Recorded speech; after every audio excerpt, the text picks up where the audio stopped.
Welcome, guys. My name's Paul. Today we're going to be speaking with Hannah Wilson. Hannah has very kindly agreed to speak to us again. We spoke to her back in 2021 about her epilepsy. How are you doing, Hannah? Nice to see you again.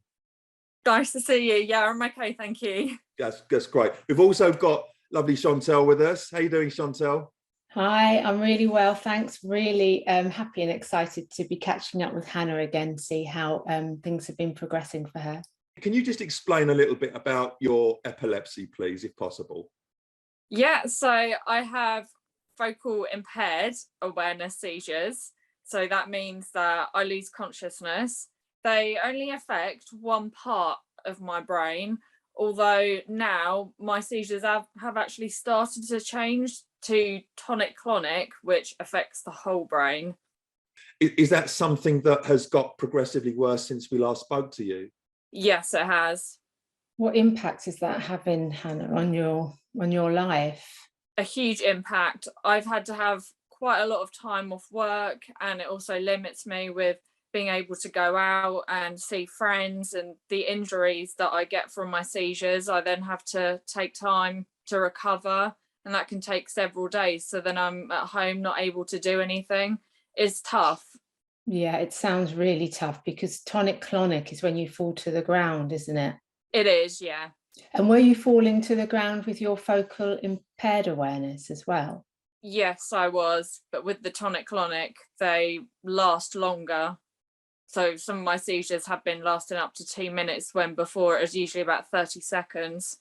And what is the guidance for people when to call an ambulance? How long is it that people should wait before they do that? Generally, I mean, we're not giving any medical advice here, but...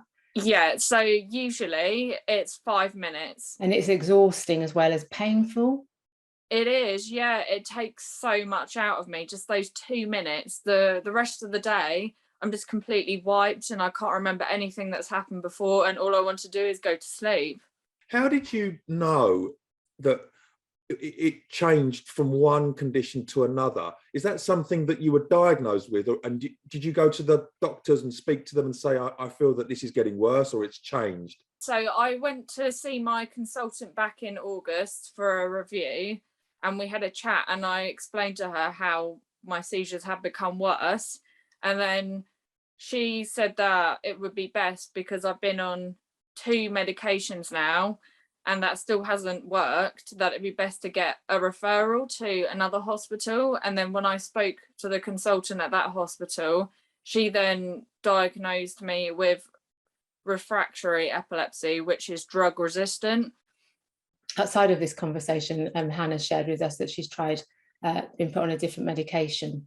So I'm just interested to find out, is it making any difference? No, not at the moment. Are there side effects to this medication? It has made me quite tired, and the new medication that I'm going to be going on to in a few weeks will make me even more tired than I am now, so I'm not looking forward to that. With the medication that you take, is it just heading to the brain, or is it... It's meant to block the signals in the brain for where my seizures will then happen. That's what it's meant to do, is to block the signals. What will be the next step after you've completed this trial? So after that, I'm hoping that I will be a candidate for surgery. Having surgery on your brain is wow, it's mind-blowing, isn't it? And so you mentioned that they need to kind of go in at the point where the seizures first start. Have they explained anything more to you, like what they do to the brain? So what they're going to do is cut out the brain tissue where the seizures are starting. Does it mean that brain tissue is damaged then? Is that what that means? Yes, yeah. So that's the brain tissue which is causing the seizures. So that's the abnormal part. Wow. And then what's the prognosis if you are elected to have this surgery? Sort of, do you know what the prognosis is afterwards?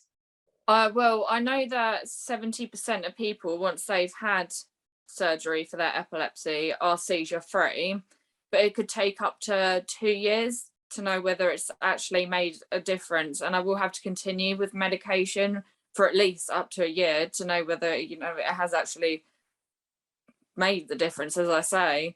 But yes, I will have to continue with medication, and hopefully I will be able to lead a seizure-free life, but I will not know straight away. Yeah, well, we'll be rooting for you.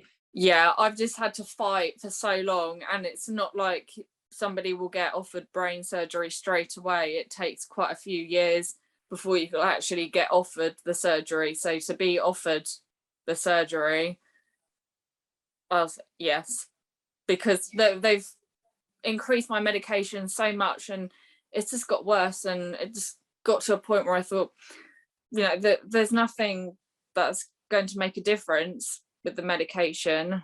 Hannah, does that give you anxiety? Does that make you anxious? It does, yeah.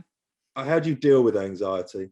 I find if I go out, then I usually am with my best friend, because she's really good with reassuring me, and she always says to me, you know, you're going to be fine with going out.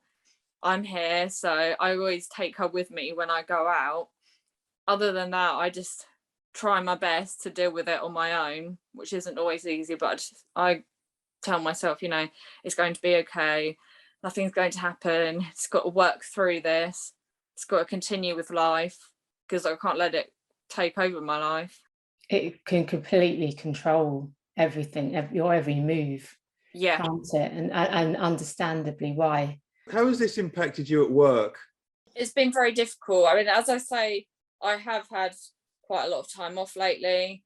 And when I have gone back to work, I've then had to take it very steady, as I've had quite a lot of bruising under the injuries. So I'm not able to be on my feet a lot. So I'm having to then sit on till instead. And I also went back to St John Ambulance last year in the summer. So I'm a first aider for St John Ambulance. That's fantastic. Yeah, so I've been on some events since I joined again back up my unit, and that's been really good. What kind of events have you been to? I went to some Christmas fairs, and I've also been to football in Norwich. That was really good. What does your mum mean to you and your friends? Everything. Everyone is just so supportive.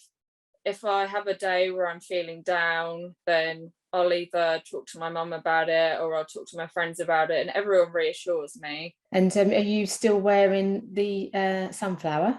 I am, yeah. I wear that every day to work. Does anybody ask you about it?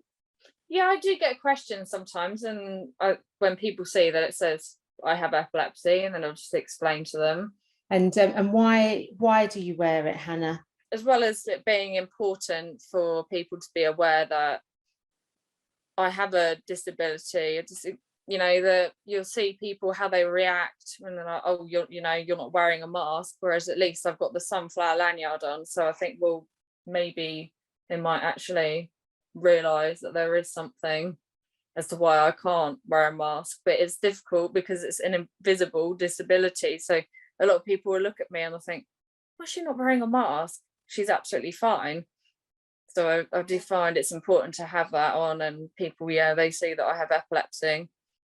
Do you have any kind of coping mechanisms? I'm always interested in how people deal with their conditions. Having my friends around me really helps to cope with my epilepsy. And also I'm part of some support groups on Facebook. So if I have a problem with anything, then I can put a message on there, and then people reply, such as this medication that I'm going on to, and I was told the certain side effects by my consultant. So then I put a message on some of the groups and said, this is the medication I'm going on to.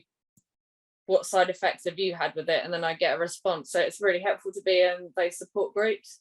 So Hannah, thank you so much. As ever, it's been a delight to talk to you and find out how, you know, life has been for you over the last 12 months. It sounds like it's been incredibly challenging, but as you said, you are a fighter, and I have to be honest, we have kept in touch via email over the past year, and I'm really pleased to see you looking, you know, well and talking so positively about the future in spite of your increased seizures and, you know, the impact that it's had on your life.